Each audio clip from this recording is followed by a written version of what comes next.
एक माँ ने अपने बच्चे से मार्कशीट मांगी। बच्चे ने मार्कशीट दिखाई जिसमें उसे गणित में 100 में से 90 अंक प्राप्त हुए थे। माँ ने मार्कशीट देखी और उसे जोर जोर से पीटने लगी। फिर बोली, तुम कब से इतने समझदार हो गए? जरूर तुमने 9 के 90 करे हैं। 0 अपने आप पढ़ाते हो।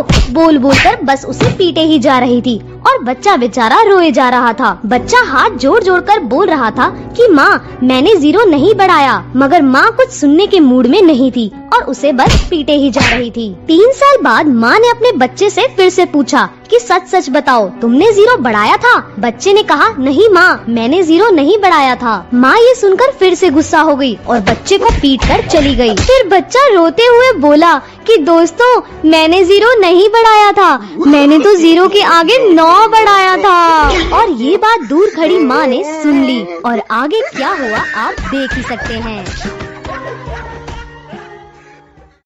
एक जापानी टूरिस्ट इंडिया आया, उसने टैक्सी ली और उसमें बैठ गया। इंडिया का ट्रैफिक देखकर वह थोड़ा परेशान सा लग रहा था और अपने जापान देश की तारीफ करता जा रहा था। तभी रास्ते में एक कार तेज रफ्तार से निकली। तभी उस कार को देखकर वह टूरिस्ट चिल्लाया, अरे वो देखो, टोयोटा की car, made in Japan, very very fast. तभी 5 मिनट बाद एक और कार निकली। वो टूरिस्ट फिर चिल्लाया, अरे ये तो निसान की कार थी, ये भी made in Japan, very very fast. Taxi driver Hindustani था और उस जापानी टूरिस्ट को अपने देश की इतनी तारीफ करना उसे अच्छा नहीं लग रहा था।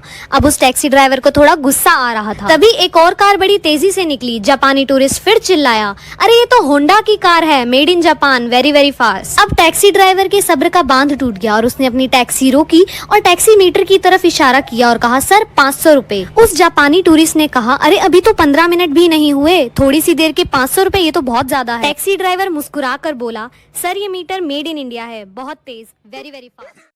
45 दिन ड्राई क्या हुए कि 2 दोस्तों ने कसम खाई कि अब कभी शराब नहीं पिएंगे और इधर कसम खाते ही उधर शराब बिकनी शुरू। अब दोनों ही असमंजस में, करे तो क्या करें। एक ने सलाह दी कि पीने की कसम खाई है मेरे दोस्त, शॉप पर जाने की तो नहीं। आखिर दोनों गए, टेबल ढूंढ कर बैठ गए। अब पीने की लत और जोर मारने लगी तो दूसरा बोला कि भाई पीने की कसम खाई है, मंगाने की तो नहीं। आखिर बोतल और ग्लास मंगाए गए, लेकिन कसम के कारण आगे नहीं बढ़े। फिर एक बोला कि भाई पीने की कसम खाई है, जाम बनाने की तो नहीं। लॉजिक जच गया, शराब डाली गई, 2 पटियाला पैग बनाए गए। अब दोनों मायूस, कसम के हाथों मजबूर, जाम को देखते बैठे रहे। समय बीतता रहा, नशा बड़े बड़ों को गुलाम बना देता है, पर ये दोनों पक्के थे, कसम ली तो तोड़ नहीं सकते थे, चाहे कुछ भी हो जाए। फिर पता नहीं क्या हुआ कि दोनों एक साथ बोले कि भाई पीने की कसम खाई है, पिलाने की तो नहीं। यह कहकर दोनों ने जाम उठाए और एक दूसरे को पिला दिए। अब आप लोग ये बताएं कि कसम टूटी या नहीं।